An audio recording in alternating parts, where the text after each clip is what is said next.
I am Inayat Gaba. I am a tarot reader, numerologist and an astrologer. आज से हम हमारा भृगु नाड़ी का कोर्स स्टार्ट करने जा रहे हैं। मैं आपको मतलब बेसिकली इस कोर्स के अंदर एक ओवरव्यू दूंगी अभी एक फर्स्ट क्लास के अंदर कि एग्जैक्टली भृगु नाड़ी क्या चीज़ है।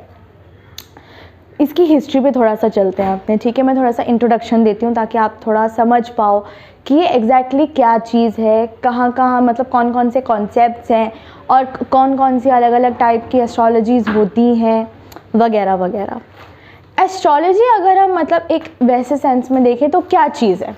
एस्ट्रोलॉजी एक ऐसी साइंस है जिससे प्लैनेट्स की पोजीशन के हिसाब से हमें पता लगता है कि हमारे फ्यूचर के अंदर मतलब हमारे पास में क्वालिटीज़ क्या क्या हैं, हमारे फ्यूचर में किस टाइप की ऑब्स्टेकल्स आ सकती हैं, चैलेंजेस आ सकते हैं, कौन सा हमारी लाइफ के अंदर पीरियड ऐसा है जिसके अंदर हम और ज़्यादा ग्रोथ पा सकते हैं, हमारे पर्पस को फुलफ़िल कर सकते हैं एंड सो ऑन। बट अगर हम देखें कि एक टिपिकल डेफिनेशन जो ऑक्सफोर्ड ने इसको दी है, it is the study of movement and relative positions of celestial bodies interpreted as having an influence in human affairs in natural world.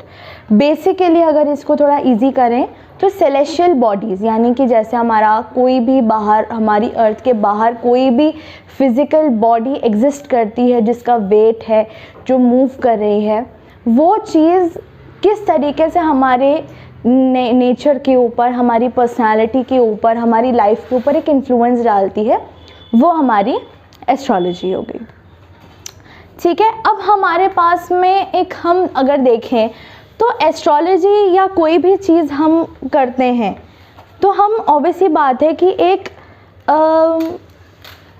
कहते हैं ना कि वाइब्रेशन होती है, एनर्जी होती है, उस चीज़ों के ऊपर ही हमारी पूरी मतलब साइंस बेस्ड है ना। तो हमें जो चीज़ ध्यान रखनी है जब हम एस्ट्रोलॉजी समझ रहे हैं कि हम बेसिकली 4 एलिमेंट्स के ऊपर काम कर रहे हैं, ठीक है। वो 4 एलिमेंट्स क्या चीज़ हैं, ठीक है। एक होता है हमारा वाटर, एयर,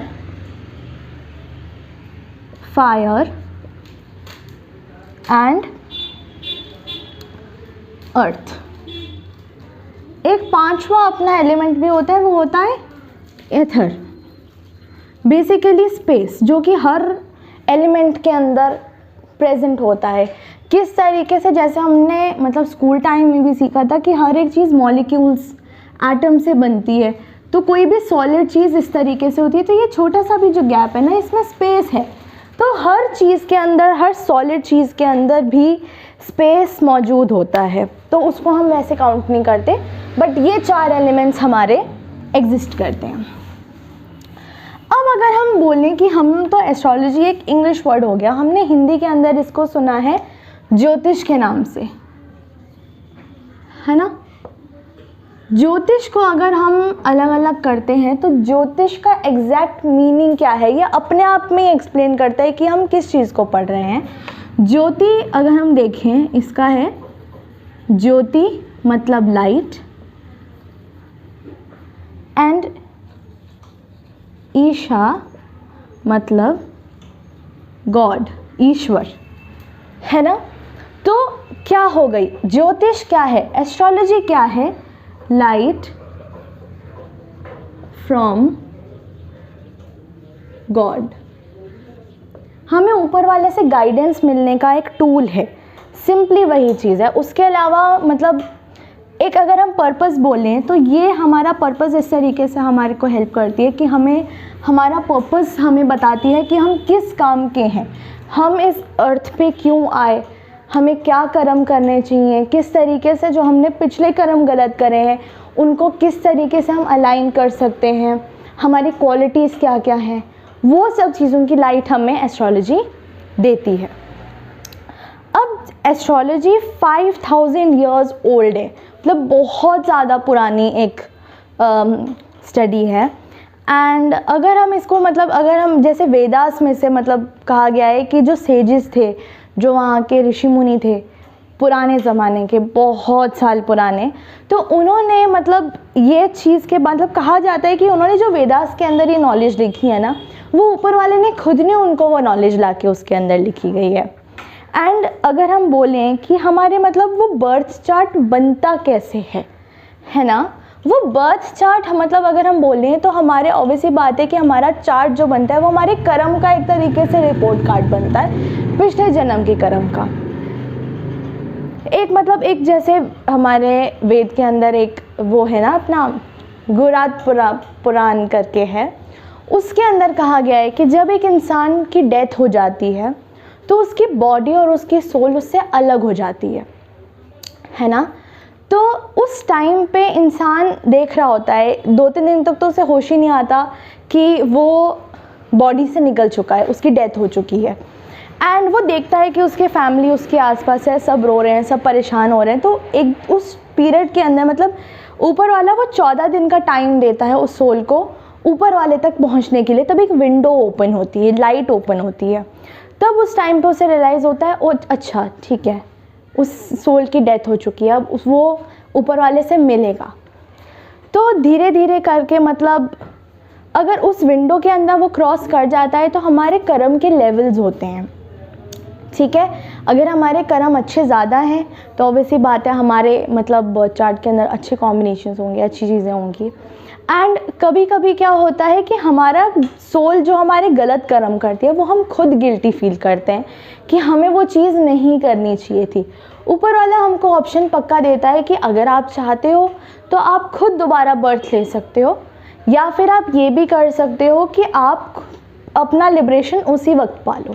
बट सोल उस वक्त इतना प्योरेस्ट फॉर्म में होती है कि वो बोलती है कि नहीं, मुझे गिल्ट हो रहा है एंड मैं अपने कर्म को सुधारने का प्रॉमिस करता हूँ। तो हमारी सोल ऊपर वाले को प्रॉमिस करती है कि हम अब से इस जन्म में वो गलती नहीं करेंगे जो हमने पिछले जन्म में करी थी। एंड हमारी जो डेट ऑफ बर्थ है, जो हमारा बर्थ चार्ट बनता है, वो ऊपर वाले ने तो एक एल्गोरिदम डिज़ाइन कर रखी है, बट हम अपना जन्म खुद डिसाइड करते हैं कि हमने किस तरीके से स्ट्रगल फेस करनी है एंड किस तरीके से हमें वो कर्म उतारने हैं, कौन कौन सी चीज़ें हमें करनी चाहिए। बट उसके अंदर भी ऊपर वाला हमें पनिश करने के लिए तो ऑब्वियसली नहीं है, तो वो उसके अंदर भी जितना प्रोटेक्शन वो दे सकते हैं वो उतना हमको देते हैं, ठीक है। एंड अगर अब हम थोड़ा वापस एस्ट्रोलॉजी के अंदर आते हैं तो हमारे बर्थ चार्ट के अंदर मतलब बर्थ चार्ट क्रिएट करने के लिए क्या क्या चीज़ें यूज़ होती हैं। एक होता है हमारा डेट ऑफ बर्थ, उसके अंदर होता है हमारा टाइम ऑफ बर्थ, किस समय पे हम पैदा हुए हैं, और एक होता है प्लेस ऑफ बर्थ, जिस जगह पे हम पैदा हुए हैं। तो ये 3 चीज़ों के आधार पे हमारा एक क्या क्रिएट होता है, बर्थ चार्ट, जिसको हम हिंदी में बाकी जैसे सुनते भी हैं उसको कुंडली भी बोलते हैं, ठीक है। अब जब हम बोलते हैं कि यार टाइम ऑफ बर्थ क्या चीज़ होती है, कहाँ से क्या निकल के आता है, तो टाइम ऑफ बर्थ हम कैसे पता करें किसी इंसान का, क्योंकि जो बर्थ का प्रोसेस होता है अपने आप में, पहले हेड आता है, फिर शोल्डर्स आते हैं, फिर पूरी बॉडी निकलती है, सो एंड सो। तो हम कैसे डिसाइड करें कि ये हमारा टाइम ऑफ बर्थ है।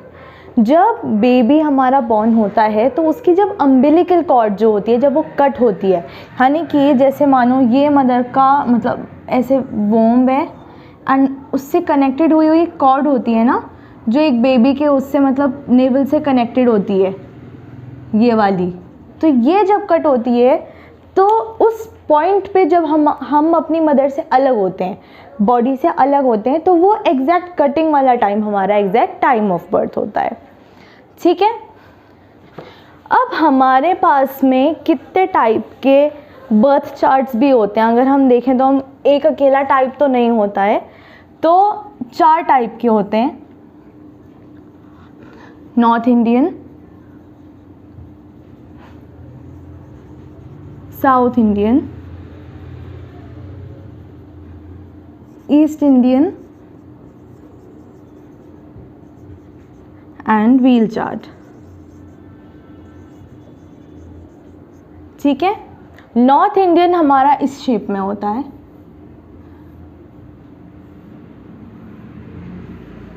जो हम ज़्यादातर देखते भी हैं, साउथ इंडियन हमारा इस टाइप का होता है,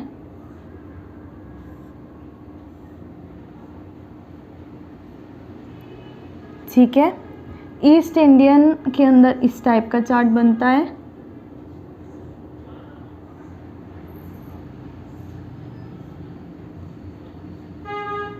एंड व्हील चार्ट हमारा एक व्हील की शेप के अंदर होता है, जिसके अंदर वो 12 पार्ट्स के अंदर डिवाइडेड होता है इस तरीके से, एंड अंदर से वो इस तरीके से डिवाइडेड होता है, ये 12 डिविजन्स के अंदर होता है। हम इस कोर्स के अंदर जो हम चार्ट यूज़ करेंगे वो हम मेन नॉर्थ इंडियन ही यूज़ करेंगे। Got it? अब हमारे कंपोनेंट्स क्या हैं? अगर हम बोलें कि एक चार्ट जो हमारा बनता है उसके एग्जैक्टली मतलब कंपोनेंट्स क्या हैं, उसके अंदर हम यूज़ क्या क्या करते हैं, किन किन चीज़ों को हमें देखना है। हमारे होते हैं 12 ज़ोडिएक्स, 12 हाउसेस, 9 प्लैनेट्स, ठीक है। ज़ोडिएक हमारी हो गई राशि,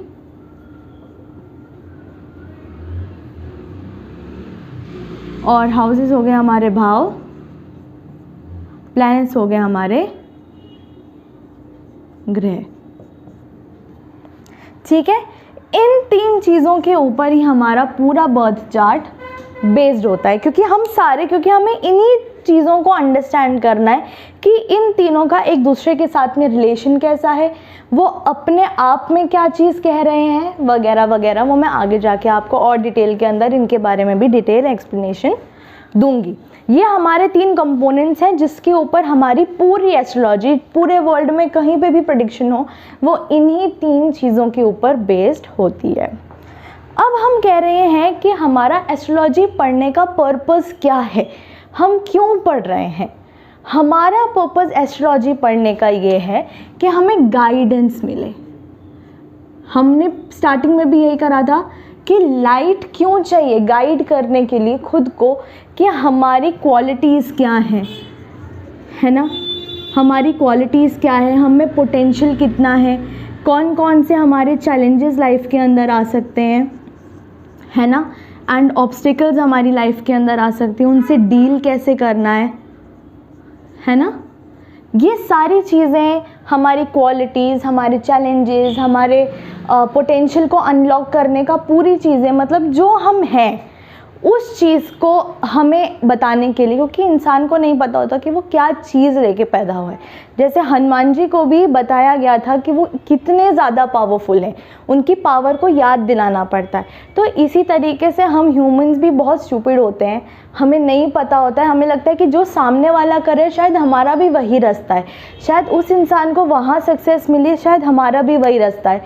तो हम दूसरों की खुशी में हमारी खुशी ढूंढते हैं, हमारा सुकून ढूंढते हैं, तो हमें वो नहीं मिल सकता क्योंकि हमारी डायरेक्शन अलग है।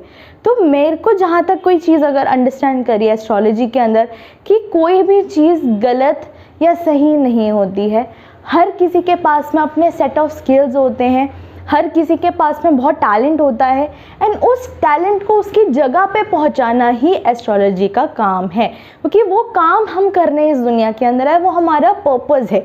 हम जब तक उस पर्पस को फुलफ़िल नहीं करेंगे, जब तक हम उस कर्म को पूरा नहीं करेंगे, तब तक हमें जिस चीज़ के पीछे हम भाग रहे हैं, आफ्टर ऑल हमारी सोल भाग रही है लिबरेशन, मोक्ष। हमारी सोल इसी चीज़ के पीछे भाग रही है, एंड हमें वो कब मिलेगी, जब हम अपने कर्म पूरे कर देंगे, तभी हमारी सोल को सेटिस्फैक्शन मिलेगा, तभी हम ऊपर वाले को चेहरा दिखा पाएंगे, तभी हम बोल पाएंगे कि हाँ now we are deserving of liberation. तो हमारा मेन पर्पस हमारे पूरे कर्म को सेट करने का यही है कि हमें हमारी सोल को आज़ाद करना है, ताकि हम बार बार जन्म नहीं लेते रहें, क्योंकि आफ्टर ऑल आने वाली सेंचुरीज़ भी पता नहीं वर्ल्ड किस तरफ जा रहा है। तो हमें ये कम से कम कोशिश रखनी है कि हम अच्छे कर्म करके इस दुनिया के अंदर जो लोग भटक रहे हैं उन लोगों को गाइड करने का ही हमारा पर्पस है, ठीक है। ये चीज़ है।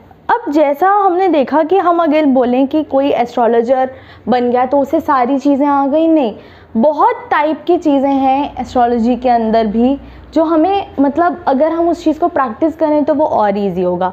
तो सबसे पहली चीज़ ये कि हमें मतलब एस्ट्रोलॉजी को एटलीस्ट इतना तो पढ़ना ही है कि हम प्लैनेट्स के साथ में बहुत डीपली कनेक्ट कर पाएँ, क्योंकि हर एक प्लैनेट का एक अपना कारकत्व होता है, यानी हर प्लैनेट कोई ना कोई चीज़ बता रहा है। जैसे मानो फॉर एग्ज़ाम्पल सन कहता मतलब सन के सिग्निफिकेटर्स या कारकत्वाज होते हैं, father and authority figures, government, तो वो किस चीज़ की बात कर रहा है एग्जैक्टली, तो वो आपकी इंट्यूशन आपको बताएगी कि वो किस चीज़ की एग्जैक्टली बात कर रहा है। अब हम देखते हैं कि हम मतलब जितने भी डिविनेटरी आर्ट्स हैं, प्रिडिक्टरी आर्ट्स हैं, जैसे मानो एस्ट्रोलॉजी है, न्यूमरोलॉजी है, टैरो है, पामिस्ट्री है, कैंडल वैक्स ड्रॉप की वो रीडिंग्स होती हैं, टी लीव्स रीडिंग होती है, तो मतलब बहुत टाइप की चीज़ें हैं। बट उन सब के अंदर एक कॉमन फैक्टर क्या है, हमारी इंट्यूशन। हम किस तरीके से अपने इनर वॉइस से कनेक्ट कर रहे हैं, यही चीज़ के ऊपर हमें मेन फोकस रखना है कि हम अपने दिमाग को इतना खाली रखें, इतना बेसिक, पता है बिल्कुल भी हर चीज़ कॉम्प्लिकेटेड नहीं है। हम जितना अपने आप को हल्का रखेंगे, जितना अपने आप को रिलैक्स रखेंगे, हम उतना इजीली अपने आप से एंड ऊपर वाले की आवाज़ से कनेक्ट कर सकेंगे। तो इंट्यूशन स्ट्रॉन्ग होना हमारा इस काम के अंदर बहुत ज़्यादा मस्ट होता है। अब हमारे एस्ट्रोलॉजी के अंदर कौन कौन से कॉन्सेप्ट्स हैं जिनके ऊपर हमें हमारी पकड़ मजबूत करनी है, क्योंकि उन्हीं से ही हमें मेन अंडरस्टैंडिंग हमको एस्ट्रोलॉजी के अंदर मिलेगी। सबसे पहले तो ये चीज़ है कि हमें सबसे पहले अंडरस्टैंड करने हैं 12 ज़ोडिएक्स, ठीक है, 12 houses, sorry for the noise, 9 planets, ठीक है। ये 3 तो हमारे मेन हो गए कि ये 3 तो मतलब बिल्कुल पता होने चाहिए अपने को, ठीक है। अब नेक्स्ट आता है एस्पेक्ट, यानी दृष्टि, ठीक है। फिर हो गया हमारा स्ट्रेंथ, कितना स्ट्रॉन्ग है एक प्लैनेट, यानी उसका बल। फिर आ गया अपना स्ट्रेंथ हो गई, एस्पेक्ट हो गया, रेट्रोग्रेड, कोई अगर प्लैनेट रेट्रोग्रेड चला जाता है, जैसे हम सुनते हैं कि वक्री चला गया, वो कम्बस्ट, यानी अस्त, एंड आ गया हमारा एक्सचेंज ऑफ प्लैनेट्स, यानी परिवर्तन।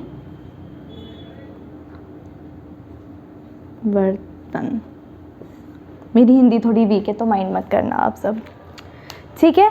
तो हमारे ये चीज़ें हैं जो कॉन्सेप्ट्स हैं जो हमें बहुत डीपली अंडरस्टैंड करने हैं कि एस्पेक्ट क्या है, यानी कि कोई भी प्लैनेट किधर देख रहा है, किस हाउस को देख रहा है, कौन से प्लैनेट को देख रहा है, किस प्लैनेट की कितनी स्ट्रेंथ है कि वो कितना रिजल्ट दे सकता है। रेट्रोग्रेड जैसे हम सुनते भी कि हम मरकरी रेट्रोग्रेड चला गया, ठीक है। तो रेट्रोग्रेड जाने का क्या मतलब है, क्या इफ़ेक्ट देता है वो चीज़ें। कम्बस्ट का एग्जैक्टली अगर हम मतलब देखें तो जब मतलब जैसे हम बोलते हैं ना कि लाइट एकदम सन की जब उस पर बहुत तेज़ पड़ती है तो वो शाइन करने लग जाता है सन की तरह। इसका मैं मतलब जब मैं प्लैनेट्स पे आऊँगी उसके अंदर मैं आपको पूरी साइंस बताऊंगी कि कम्बस्ट होता कैसे है, बट एक ओवरव्यू दे रही हूँ कि जब वो सन की तरह शाइन करता है ना उसकी क्वालिटी ख़त्म हो जाती है तो वो कम्बस्ट हो जाता है, यानी कि वो एक तरीके से जल टाइप जाते हैं, क्योंकि उसके अंदर सारी क्वालिटीज़ फिर सन की आ जाती हैं, खुद की क्वालिटीज़ काफ़ी हद तक ख़त्म हो जाती हैं, तो वो हमारा कम्बस्ट प्लैनेट माना जाता है।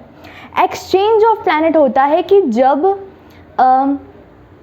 दो मतलब प्लैनेट, जैसे फॉर एग्ज़ाम्पल मैं आपको यहाँ बताती हूँ कि फॉर एग्ज़ाम्पल हमारा सन कैंसर के साइन में बैठा है, ठीक है। एंड हमारा जो मून है वो लियो के साइन में बैठा है। यानी कि कोई भी प्लैनेट अगर किसी मतलब ऑब्वियसली बात है किसी तो ज़ोडिएक साइन में बैठे होंगे, अगर उस ज़ोडिएक साइन के लॉर्ड जो है वो उस प्लैनेट को जो रूल, मतलब मैं कैसे समझाऊँ आपको, यानी कि जैसे लियो जो है वो सन से रूल करता है एंड कैंसर मून से करता है, तो ये एक्सचेंज हो गई। यानी कि दोनों में एक दूसरे की क्वालिटीज़ अब कंजंक्शन की तरह, हाँ एक कंजंक्शन होता है हमारा, ठीक है, यानी युति, ठीक है। ये कॉन्सेप्ट्स अपने को याद रखना है। तो एक तरीके से हमारा ये कंजंक्ट हो गया, एक दूसरे के साथ में वो वैसे ही इफेक्ट करेगा चाहे वो कितना ही एक दूसरे से दूर नहीं हो, ये कंजंक्ट की तरह ही एक्ट करेगा। जैसा हम देखते हैं कि एस्ट्रोलॉजी के अंदर हम एलिमेंट्स के ऊपर बात करते हैं, तो हमने ये सोचा नहीं कि यूनिवर्स कैसे क्रिएट हुआ, एलिमेंट्स कहाँ से आए। तो यूनिवर्स जब मतलब बना नहीं था तब एक बिल्कुल ब्लैंक सा स्पेस था, वहाँ ना वाइब्रेशन थी ना कुछ थी, तो एकदम से तब आई ओम की साउंड, ठीक है, एक साउंड क्रिएट हुई, ठीक है, ओम जैसी, मतलब जैसे हम होते हैं ना ओम, तो एक वाइब्रेशन ओम की साउंड की तरह आई एंड उस साउंड ने वाइब्रेशन क्रिएट करी, ठीक है। एंड वाइब्रेशन की वजह से आगे क्या बना हमारा, एयर, ठीक है। एयर जब मतलब आगे आई तो एयर की वजह से बनी फायर, ठीक है। फ्रिक्शन की वजह से यहाँ पे हमारी जो थी हीट जनरेट हुई फ्रिक्शन से एंड उसके बाद में एयर फायर में टर्न हुई। फिर फायर जब कूल डाउन हुई तो वाटर में क्रिएट हुआ, ठीक है। एंड जब ये सॉलिडिफाई हो गया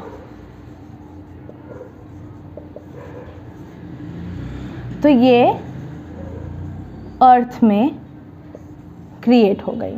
तो एक ओम की साउंड ने जब वाइब्रेशन क्रिएट करा उसके बाद में सारी चीज़ें धीरे धीरे करके आई। बट क्योंकि पहले कुछ भी नहीं था, पहले स्पेस था, बिल्कुल एम्प्टी स्पेस, तो इस वजह से हर चीज़ के अंदर स्पेस भी मौजूद होता है। Got it. एंड अब अगर हम मतलब जैसे देखते हैं कि हर एलिमेंट एक इफ़ेक्ट अपना देता है। जैसे एयर बहुत ऐसे ड्राई होता है, ठीक है, फायर में हीट है, ठीक है। अब ये कूल डाउन हुआ तो ऑब्वियसली बात है कि ये कूल है, ठीक है, नरिश करता है ना। अर्थ है तो फिर बहुत स्टेबल है, वो हिलेगा नहीं, वो कहीं नहीं जाएगा, वो वही है। पहाड़ कहीं पे भी आप चले जाओ, कितना भी साल बीत जाए, वो पहाड़ वहीं के वहीं रहेंगे क्योंकि वो अर्थ है, ठीक है। तो हमें अगर ये एलिमेंट्स अंडरस्टैंड हमने कर लिए तो हमें ज़ोडिएक्स, प्लैनेट्स या किसी भी चीज़ को अंडरस्टैंड करने में दिक्कत नहीं आएगी, क्योंकि हर चीज़ के अंदर यही 4 एलिमेंट सबसे ज़्यादा स्ट्रॉन्ग रहते हैं। जैसे हमारी बॉडी के अंदर हमारा ब्लड है वो वाटर हो गया, हमारा डाइजेस्टिव सिस्टम है जहाँ से हमारा खाना पचता है, वहाँ हीट होती है हमारी, तो वो फायर एलिमेंट हो गया। हमारी बोन्स इतना स्ट्रॉन्ग हैं, हमें मतलब ऐसे स्टेबल है हमारी, हमें खड़ा रखती हैं, तो वो हमारा अर्थ एलिमेंट हो गया। एंड जैसे हमें मतलब उबासी आती है, मतलब बर्ब्स आते हैं, फार्ट्स आते हैं, नींद आती है, तो जो भी फंक्शनिंग से हमारी एयर, हमारा हार्ट बीट, जिस चीज़ से हमारा ब्लड प्रेशर, हमारा मोशन का जो भी सिस्टम रहता है, वो सारा हमारा एयर हो गया। अब एक बहुत इंटरेस्टिंग चीज़ जो हमने जैसे छोटे होते में भी सुना है कि हमारी body is made out of 70% water and 30% flash, यानी मास हमारे पास में सिर्फ 30% है एग्जैक्टली एंड बाकी सारा वाटर। एंड उसी हिसाब से अगर हम देखें तो हम अर्थ से कितना कनेक्टेड कैसे हैं, क्योंकि 70% वाटर अर्थ पे भी है एंड 30% लैंड है, राइट। तो हम इस तरीके से नेचर से कितना ऑलरेडी कनेक्टेड हैं। तो ऑब्वियसली बात है कि अगर हमने इन सब चीज़ों को अंडरस्टैंड करा तो हम और इजीली चीज़ों को समझ पाएंगे कि क्या चीज़ें हमें बताना चाहती हैं और हम किस एलिमेंट के एग्जैक्टली बने हैं, कौन सा एलिमेंट हमारे अंदर ज़्यादा स्ट्रॉन्ग है। अब आते हैं एस्ट्रोलॉजी के अंदर भृगु नाड़ी में, कि भृगु नाड़ी एग्जैक्टली क्या चीज़ है, हम भृगु नाड़ी क्यों पढ़ रहे हैं। भृगु नाड़ी के अंदर सबसे बड़ा जो मतलब ईजी चीज़ रहती है कि इसके अंदर हमें टाइम और प्लेस इस चीज़ की ज़रूरत नहीं पड़ती है। हमें सिर्फ किस चीज़ की ज़रूरत पड़ती है, डेट ऑफ बर्थ। हम बहुत इजीली सिर्फ डेट ऑफ बर्थ की, जैसे हम बाकी एस्ट्रोलॉजिस्ट के पास में भी जाते हैं तो हम ये तीनों डिटेल्स लेते हैं, बट भृगु नाड़ी के अंदर ये दोनों डिटेल्स अगर नहीं भी हो तो भी हमारा काम चल जाता है, ठीक है। एंड भृगु नाड़ी के अंदर और क्या चीज़ रहती है कि हम इसके अंदर वर्क करते हैं सिग्निफिकेटर्स पे। सिग्निफिकेटर्स यानी कि कारकत्वज, इसको शॉर्ट में हम कारका भी बोलते हैं, ठीक है। तो हम देखते हैं यहाँ पे कि प्लैनेट किस चीज़ को सिग्निफाई कर रहा है, किस चीज़ की बात कर रहा है, एंड उन सिग्निफिकेटर्स के बेसिस पर हम जितना भी बता सकते हैं भृगु नाड़ी के अंदर कि कोई नेटिव है, उसके पेरेंट्स, उसके स्पाउस, ग्रैंडफादर्स, नेबर्स, फ्रेंड्स, मतलब बहुत अलग अलग उस नेटिव से रिलेटेड लोगों के बारे में भी हम प्रेडिक्शन भृगु नाड़ी के थ्रू कर पाते हैं। बट अगर हम एक भृगु नाड़ी का अगर हम एक मेन कॉन्सेप्ट देखें कि भृगु नाड़ी एग्जैक्टली किस चीज़ के ऊपर बात करती है, वो बेसिकली बात करती है कंजंक्शंस।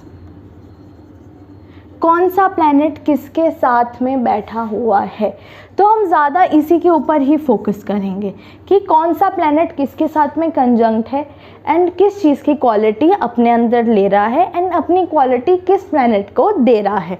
तो it is all about conjunctions, ठीक है। एंड भृगु नाड़ी के अंदर हम एक की कॉन्सेप्ट को ही अंडरस्टैंड करेंगे। हम ये नहीं कह सकते कि ये एक इंडिपेंडेंट फॉर्म ऑफ एस्ट्रोलॉजी है, एक इंडिपेंडेंट नहीं है, बट एक एस्ट्रोलॉजी का एक बहुत ही की कॉन्सेप्ट है जो हम इसके अंदर अंडरस्टैंड करते हैं, ठीक है।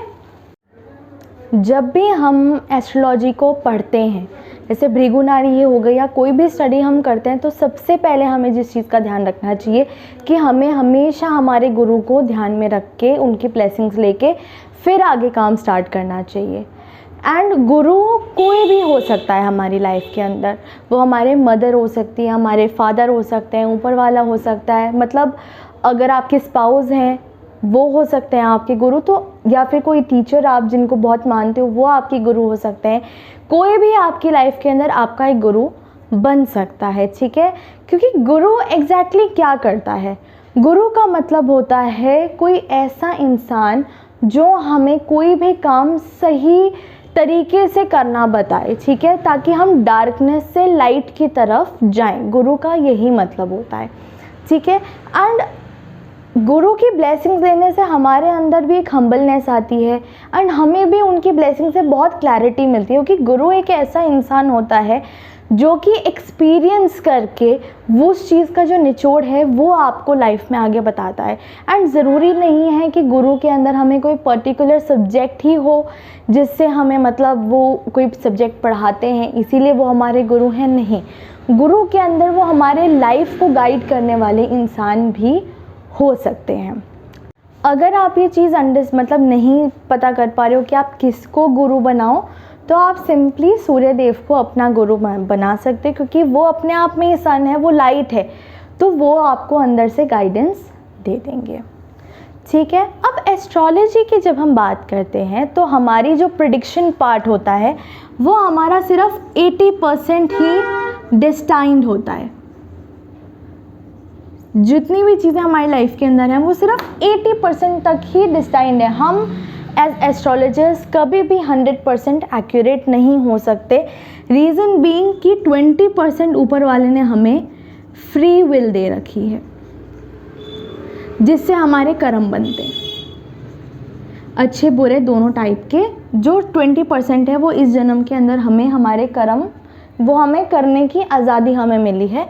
बाकी जो 80% है वो हमारा डिसाइड है, वो हम चेंज नहीं कर सकते। तो आप कभी ये मत फील करना एज मतलब प्रिडिक्शन करते टाइम कि मेरी एग्जैक्टली कैसे नहीं हुई, क्योंकि सामने वाले के जो हमारे एक्शंस हैं वो हमारे कंट्रोल में नहीं है। वो एक्शंस वो इंसान खुद लेता है, क्योंकि ऊपर वाले ने वो आज़ादी उसको दी है। मानो कि अगर किसी के ऊपर आपने कुछ गाइड करा उनको एंड वो चीज़ उन्होंने फॉलो नहीं किया, अंडरस्टैंड नहीं करी, तो हमारा as astrologers it is not our duty to force. हमें किसी को भी फोर्स नहीं करना है कि आप ऐसा करो ही करो, क्योंकि हमारी एक सोल भी हमें अंदर से कुछ जवाब या आवाज़ दे रही होती है। मानो आपने किसी को कोई रेमेडी दी, वो नहीं एक्सेप्ट करा, यानी कि सोल उस वक्त चाहती है कि अभी जो मुझे स्ट्रगल है आगे वो मुझे फेस करनी ही है। तो आप वो जो स्ट्रगल ऊपर वाले ने उन्हें लिख के दिया है तो वो उनको वो करने देना, बट हमें हमारी ड्यूटी जितना हमारी नॉलेज है उतना करके हमें हमारी ड्यूटी पूरी करनी होती है, ठीक है। एंड कभी भी आप ना प्रिडिक्शन करते टाइम ये मत सोचना कि आप तुक्के मारो, क्योंकि तुक्के के अंदर हो सकता है कि आप सही अपने आप को साबित करने में आप गलत प्रिडिक्शन करो। तो आप हमेशा अपने आप से अपनी नॉलेज के हिसाब से ऑनेस्ट होके ही प्रिडिक्शन करना कि अच्छा मुझे इतना ही आता है, उस हिसाब से आप उसे बेस्ट दो। जो चीज़ आपको नहीं आती है वो हम्बली आपको एक्सेप्ट करना है कि वो नहीं आता है, तो आप उस चीज़ के बारे में प्रिडिक्ट भी मत करो। अपने ऊपर फालतू में या इस तरीके से बर्डन नहीं लेना, क्योंकि फिर आप भी डाउन हो जाओगे। एंड ये एक बहुत इंटरेस्टिंग सब्जेक्ट है, आप जितना इसमें रिसर्च करोगे उतना आपको और क्लैरिटी आती रहेगी, ठीक है। अब जैसा हमने देखा है कि हमने देखते हैं कि कुछ डेट्स जैसे फिक्स होता है, हमारे एस्ट्रोलॉजी के अंदर भी 2 टाइप के सिस्टम्स फॉलो होते हैं, ठीक है। एक होता है शयान और एक होता है निरायन, ठीक है।